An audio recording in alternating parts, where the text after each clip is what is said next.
Foremost, what an incredible college basketball game. I want to give a big shout out to our fans, especially the students that showed up in the Oakland Zoo. For us to not be in school and no students here, it was an unbelievable turnout. We felt their energy, we needed their energy, and we fed off their energy. So, really, really thankful for that. Want to wish our football team good luck today. Hopefully we can be 2-0 today, and wish them great luck against UCLA. Really proud of my team. We fought for 40 minutes. We knew that they were playing really, really well right now. They're as talented as any team in the country. But we fought. And we got down early, but we stayed together. We stayed fighting. We got unbelievable contributions from guys on our bench. And then these two guys beside me were incredible all night. Obviously, Blake made some plays down the stretch. I think he scored 7 of our last 9. And then Jamarius was unbelievable throughout the whole game. We rode him. He carried us. He made big plays. He defended. Just an unbelievable performance by these two guys, but just as important, unbelievable performance by our whole team.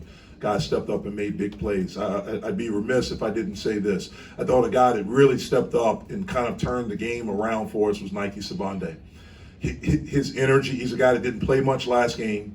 I knew that he would be important for us today.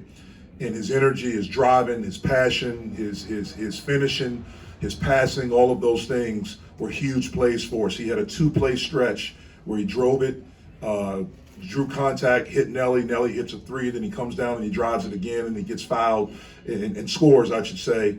And that got the crowd into it. It got us going. And so, just really proud of him for staying with it. And so I'll turn it over to these guys, and I'll catch you on the end. Jamarius, obviously in a game like that, Coach talks about mental toughness. You knew every possession they were going to Baycott, and you knew offensively you guys were kind of struggling with threes. How do you guys kind of overcome some of those things and just kind of find a way to win? Yeah, for us, we just try to stay even keel. They went on some big runs. Baycott was off to a hot start. He was dominating down in the post, and for us, we just tried to stay even keel, stay locked in, and understand that there's other ways to win a basketball game besides knocking down threes. And for us, that was locking in on the scouting report and continuing to fight for one another. Blake, you were held to about 5 points in the first half, but then you come out. You obviously hit the 3 to give hit the lead that you guys would hold the rest of the way. You also, when they had taken a 9-point lead midway through the second, you hit a 3 then that was pretty big.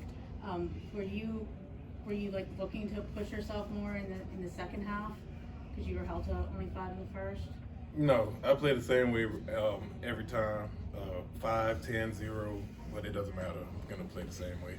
JB, you guys were ice cold from 3 early in the game, but you were still finding ways to stick with it. What were you guys talking about as, you guys have been a shooting team for a lot this year, but still finding ways to compete with a ranked squad? Yeah, for us, it was just continuing to fight, understanding that they're a lethal team as well. So for us, if we just take care of the basketball, get stops, that we'll get quality shots and they'll start falling. And Coach was preaching that to us all game long. So we just continue to follow him and understand that shots will fall, and they did for us. You guys talked about this team loving to run the fast break, loving to use their speed. You limit them to 6 fast break points on the day. What goes into an effort like that? Yeah, I would just say the emphasis started in practice for us. We knew they were a transition team. We knew how dangerous they was in the open floor.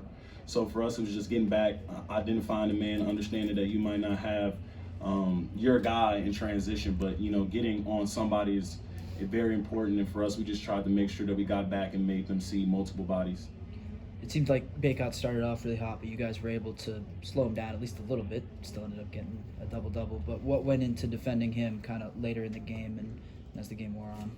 Team defense. You got to guard him with a whole team. He's a really good player. It seemed like there was, something you've emphasized a lot, communication. You guys did a lot of double teaming and quick switches. It wasn't too many times that with one of those switches that you guys left an open man. What goes into, what went into practice this week to make that sharp? So what you say at communicating, that's going to be our word all year. Y'all going to hear me say it a million times because that's what's going to make us good. You guys have Caleb Love to 7. He came in averaging like 18 points a game, leading the ACC. What did you do against him? We just tried to put bodies in front of him, make every shot that he took a contested shot, and it worked out for us today. Jamarius, have you ever been as hot as that in your life? Is that kind of one of the best games you've ever played? In college basketball, yeah, but I just give all the glory to God and just keep it pushing.